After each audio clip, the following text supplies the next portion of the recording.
విజయనగరం జిల్లా రాజాం నియోజకవర్గంలో సుపరిపాలనలో తొలి అడుగు కార్యక్రమంలో భాగంగా మాజీ మంత్రి ఎమ్మెల్యే కొండ్రు మురళీమోహన్ పోగిరి గ్రామంలో ఇంటింటికి వెళ్లి కరపత్రాలు పంపిణీ చేశారు. ఏడాది పాలనలో కూటమి ప్రభుత్వం సంక్షేమ పథకాలను ఇంటింటికి చేర్చిందని తెలిపారు. అర్హులందరికీ పథకాలు, ఇంటి స్థలాలు అందిస్తామని సీఎం చంద్రబాబు నేతృత్వంలో రాష్ట్రం అభివృద్ధి పదంలో దూసుకువెళ్తోందన్నారు.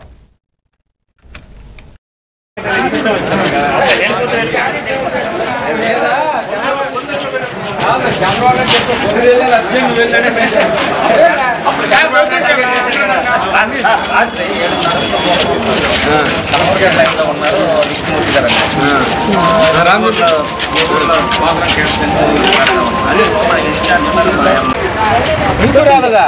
ఏం మీ ఆయనకి వస్తుందా లేదా? నీకమ్మా శాంక్షన్ వస్తుందా? మొన్న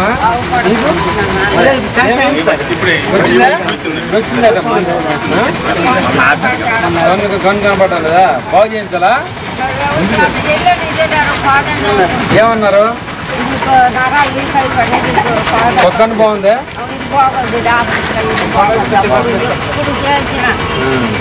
ఏంటి ఇంట్లో ఎలా ఉన్నారు పిల్లలు, మనలు అందరూ బాగున్నారా? చంద్రబాబు నాయుడు బాగా చూసుకున్నట్టునే మన వాళ్ళే చదువుతున్నారు పిల్లలు. వచ్చే మన డబ్బులు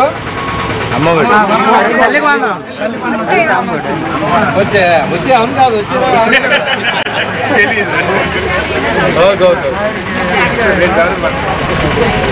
వచ్చే